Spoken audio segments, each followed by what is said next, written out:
My research project is on The Office. The Office is a mockumentary, meaning that it's set in the real world and is made to seem like a real documentary. However, the characters in the story are scripted and fictional. The episodes of The Office are all 20 minutes long. The Office aired on NBC, originally debuting in 2005, but was popularized when it came to Netflix.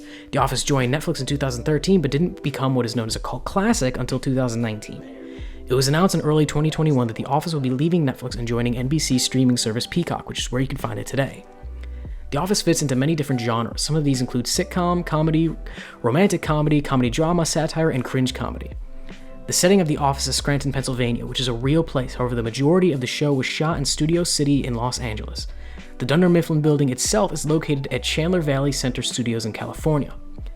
The Office was a mixture of single and multi-cam production that used many different types of shots, but were usually meant to seem like somebody was holding the camera. The Office is actually a remake of a British version of the show with the same title. The show was picked up by writer Greg Daniels, an accomplished screenwriter who was known at the time for being a writer for such hits as The Simpsons, SNL, and Seinfeld.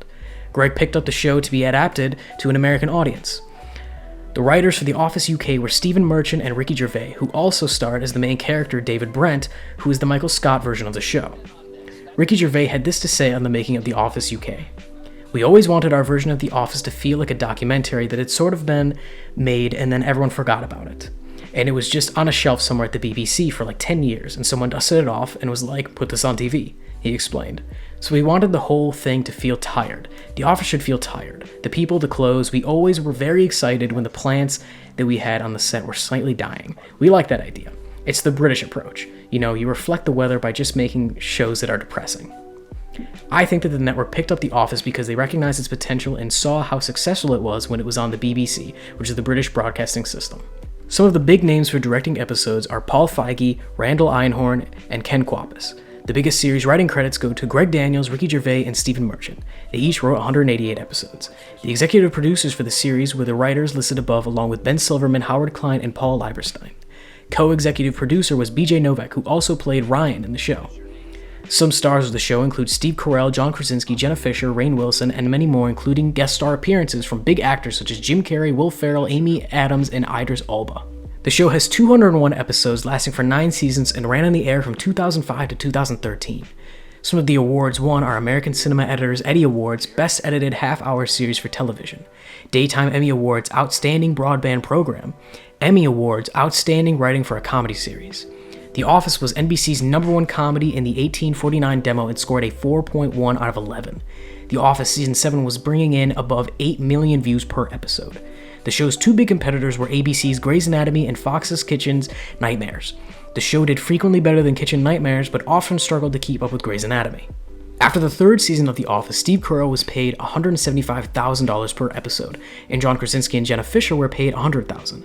The show's official cost per episode is unknown, but is speculated to be around $500,000 per episode. The Office has numerous product placements throughout the show. Some examples of the game Second Life that showed up in the episode where Jim makes fun of Dwight for the amount of time he puts into the game called Second Life, and then starts playing the game himself. Second Life is an actual game that you can play at the time that was being advertised. Another product placement was Call of Duty. There's an entire episode after Jim moves to the new branch dedicated to the game where everyone in the office is playing it. Another obvious sponsor was the restaurant Hooters and Chili's, as they have numerous appearances in the show. My closing thoughts.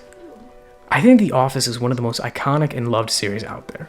I think they did an amazing job creating memorable characters that we love and root for, and storylines that draw us closer and make it hard not to binge watch. The way The Office is shot makes us feel more included in the story, as it's a mockumentary, so the characters are allowed to break the fourth wall and tell us exactly how they really feel, or give us the inside scoop about something that the other characters don't know about yet, which makes the audience, in a sense, feel like they're in on a secret too.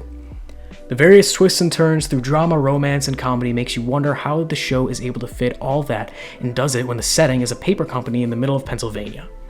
I believe that this show has impacted a lot of people, especially in my generation, as I don't know a single person who hasn't at least heard of this Office. Whether you're a fan of the show or not, you cannot deny the large array of fans it has created and the impact it has had on our generation.